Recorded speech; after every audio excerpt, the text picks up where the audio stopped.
côté l'amour sorti. Personne n'a pas de réponse avec ça. En pile monde, ils considèrent que l'amour son valeur morale absolue. Si l'amour son valeur morale absolue, ça veut dire que l'amour transcendant. Et si l'amour transcendant, l'amour aussi universel. Et donc, l'amour pas dans l'homme, puisque l'homme fini, n'a pas parlé de l'amour comme un bagage qui transcendant. Et donc, il est obligé d'exister l'amour dans l'univers qui est fini et que c'est lui-même qui source tout l'autre l'amour qui existait. Et donc, finalement, réponse n'a pas de monde qui gagne, pas de pièce relativiste qui est capable de côté l'amour sorti. Même relativiste, c'est capable de ça, reconnaître que s'il y a plus l'amour dans la ville t'a fait plus sens. Mais cependant, la réponse là, c'est nous-mêmes qui gagnons. Lorsque nous disons dans 1 Jean 4, verset 16, Dieu est amour. Et l'amour est même propriété ensemble avec bon Dieu. Et c'est ça que fait Jean présenter bon Dieu comme l'amour. Mais qui ça a impliqué? Ça a impliqué que si bon Dieu c'est l'amour, alors lorsque bon Dieu m'a donné un commandement, le commandement d'aimer est un commandement de connaître Dieu. Parce que puisque bon Dieu c'est l'amour, tout commandement bon Dieu, ben moi, c'est des commandements pour connaître bon Dieu. Et donc, moi, je ne suis pas capable véritablement de connaître l'amour si moi ignorais bon Dieu. Et donc, mais ça, tout ça qui concerne les valeurs morales objectives. Mais question, tu as supposé poser, tu as supposé dire, ok, si bagaille ça n'est pas une convention, si ce n'est pas l'homme qui définit, et si tout simplement il n'y a pas le mouvement de la matière, en sorte que côté me sentir penché à le supposer nécessairement bon, qui côté bagaille ça au sorti? Eh bien, réponse nous voyons dans la Bible, nous voyons dans la révélation de Dieu. Parce que bon Dieu révèle les têtes.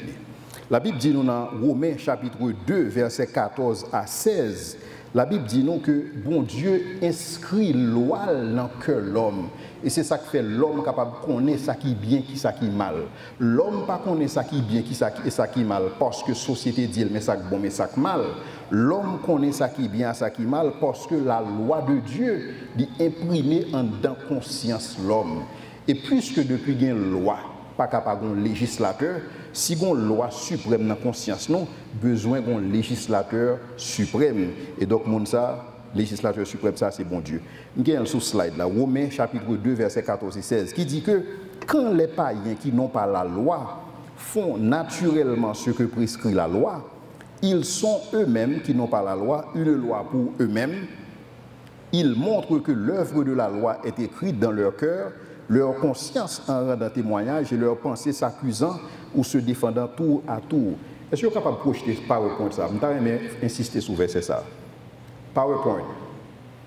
Je vais reprendre verset ça. Romains 2, versets 14 et 16. Il dit, quand les païens qui n'ont pas la loi, donc là, à qui est-ce qu'il a parlé? Il a parlé tout simplement de monde qui n'est pas juif et qui pas recevoir la révélation de Dieu. Monde qui pas jamais te recevoir une instruction de la part de Dieu. Donc il dit quand les païens qui n'ont pas la loi, ils font naturellement ce que prescrit la loi, ils ont pour eux-mêmes, eux qui n'ont pas la loi, une loi pour eux-mêmes, ils montrent que l'œuvre de Dieu est écrite dans leur cœur. Donc ils reconnaissent que c'est bon Dieu une loi qui inscrit dans le cœur. Et la Bible dit que leur conscience en rendant témoignage et leur pensée s'accusant et se défendant tour à tour. Donc ils sont conscients que une loi. Ils sont conscients que une loi, bon Dieu, l'inscrit dans le cœur. Et c'est ça que Paul dit lorsqu'il conclut, il dit, c'est ce qui paraîtra au jour, selon mon évangile, Dieu jugera par Jésus-Christ les actions secrètes des hommes. Qui ça texte a expliqué nous là? Lorsque bon Dieu révélait à l'humanité, bon Dieu révélait de trois manières. Bon Dieu révélait dans la révélation générale de Dieu, il y a la révélation spéciale ou spécifique et la révélation particulière de Dieu. Maintenant, dans la révélation générale de Dieu, il fait dans la nature et dans la conscience de l'homme. Dans la nature, dans le sens que la Bible dit, les cieux racontent la gloire de Dieu et l'étendue manifeste l'œuvre de ses mains. Lorsque Paul a considéré tout ça que bon Dieu, l'ordre qui existait dans l'univers, Paul dit que le monde est inexcusable. Donc non seulement bon Dieu révèle à travers la création, mais bon Dieu révèle tout à travers la conscience de l'homme. En sorte que tout le monde a ça dans la vie. Ce n'est pas un livre qui baoule, ce n'est pas l'école qui baoule. Effectivement, bon processus de socialisation qui fait vrai, mais cependant, tout le monde a la loi de Dieu qui inscrit dans la propre conscience. Et c'est ça que fait Paul pral dit dans Romains 1er, verset 19 à 20, Paul pral dit que car ce qu'on peut connaître de Dieu est manifeste pour eux. Pas oublier que Paul a parlé à un monde qui ne connaît pas la loi. Car ce qu'on peut connaître de Dieu est manifeste pour eux, Dieu le leur ayant fait connaître. En effet, les perfections invisibles de Dieu, sa puissance éternelle et sa divinité se voient comme à l'œil depuis la création du monde. Quand on les considère dans ses ouvrages, ils sont donc inexcusables.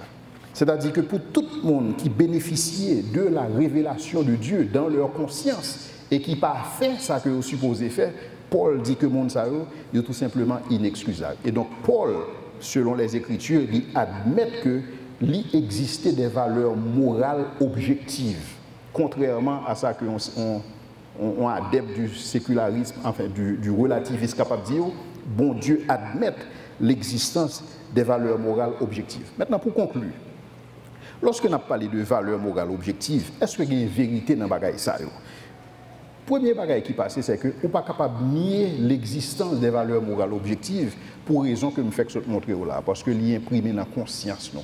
Donc dans la conscience, tout le monde connaît ça qui est bien, qui ça qui est mal.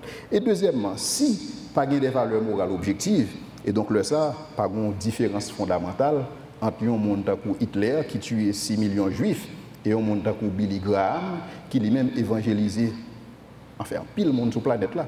Enfin, by the way, et Billy Graham, il est décédé aujourd'hui à l'âge de 99 ans. Et je pense que c'est un évangéliste que, véritablement qui fait un bel impact sur la planète là.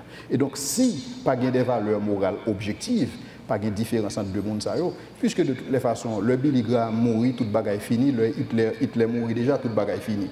Donc, pour qui ça, Billy Graham pas de vivre même genre avec Hitler, si toute bagaille est finie. Et donc, ça, ou pas capable de nier l'universalité des valeurs morales objectives. Deuxièmement, ou pas capable de nier la dignité humaine, parce que tout le monde a une dignité. Et dignité que le monde gagne, il n'y a pas de manière extrinsèque, mais il gagne de manière intrinsèque. Il gagne parce que tout simplement, il est créé à l'image de Dieu. Et parce qu'il est créé à l'image de Dieu, il gagne des valeurs. Mais cependant, lorsque vous entrez dans le relativisme dit que toute valeur au monde dépend de deux bagailles. Il dépend de sa conscience, dans le sens que est-ce que mon monde son monde qui a une faculté, et enfin, deuxièmement, il dit qu'il dépend tout simplement de ça que le monde a possédé. Ça veut dire. Ça veut dire qu'un monde qui nécessairement pas une faculté et que le monde ça dit pour tuer ou capable de tuer, ce n'est pas un problème sur tuer le monde ça. De toutes les façons, le monde n'a pas rien. Et donc c'est comme ça que vous présentez. Et troisièmement, il admet que, et, enfin, lorsque vous ne pas croyez dans les valeurs absolues, morales, ça est difficile pour que vous admettez que bon jugement dernier. Et si pas bon jugement dernier, on est capable de dire que vous avez besoin de vivre dans le parce que il n'a pas fait sens pour que vous ayez toute une série de restrictions si pas bon jugement dernier. Et donc pour tout le monde qui croit bon jugement dernier, ça a expliqué que vous faites des choix pour que vous vivez, et j'en vive là. Pourquoi ça? Parce que si pas bon jugement dernier, tout simplement la vie absurde. Je vais commencer avec l'histoire ça pour me raconter une anecdote ça qui dit que il y a 6 aveugles et qui tapent un éléphant et que chaque monde tape touche un parti. Alors, on me raconte toute l'histoire. L'histoire raconte que c'est 6 aveugles qui ont conduit la caille un raja. Un raja, c'est pour son monde c'est pour son roi. Donc, ils ont conduit la caille raja et raja lui-même, il est en parallèle, monsieur sur le balcon, et que monsieur a suivi aveugle qui a essayé de toucher chaque partie dans l'éléphant. Et donc, lorsque vous touchez chaque partie dans l'éléphant, donc chaque monde dit un bagaille. Il y a des gens qui touchent, il y a un aveugle qui touche pour son mieux que l'ouest, il y a un aveugle qui touche trompe-li, il pense son code, il y a un qui touche et que il pense son serpent, etc. Monsieur, pendant l'histoire raconte que Raja, lorsque l'attend des mon aveugle, chaque monde a dit bagaille par eux, parce que c'est ça la confusion, c'est ça le relativisme. Et donc là, ça Raja a campé sous terrasse, il dit monsieur qui t'aime dit non, qui t'aime faire sens à bagaille ça pour nous-mêmes. Pas de yon ça que nous disons qui conforme avec la réalité. Tout simplement parce que nous aveugles, mais qui me fait sens pour nous. Nous est ça que nous avons touché, que nous ne connaissons pas. Nous chaque pensée que nous avons un morceau dans la bagaille là. Nous chaque pensée que tous les chemins mènent à Rome. Non. Ça n'a pas gardé là son éléphant. Et c'est exactement ça que bon Dieu fait pour nous. Bon Dieu pas quitter nous dans l'ignorance. Chaque monde est capable de dire, mais ça me pensait que bon, mais ça me pensait que bon. Chaque monde est capable de dire réalité pas. Mais bon Dieu, automatiquement que bon Dieu révèle tête li, bon Dieu exclut la possibilité du relativisme. Parce que bon Dieu révèle tête li. Si bon Dieu pas révélé tête li, tout bagage est relatif. C'est même ça avec Raja ça. Si Raja ça n'a pas dit monsieur son éléphant, donc il quitte tout le monde livré à eux-mêmes, donc chaque monde est capable de venir avec version par eux, mais automatiquement que bon Dieu révèle tête li, il n'existe plus de place pour le relativisme. Merci. Par contre, est-ce que si il y a une ou deux questions, nous sommes capables de prendre, mais c'est sujet ça que nous avons traité ensemble avec vous, puisque toute bagaille paraît comme relatif, est-ce que des valeurs absolues morales existent?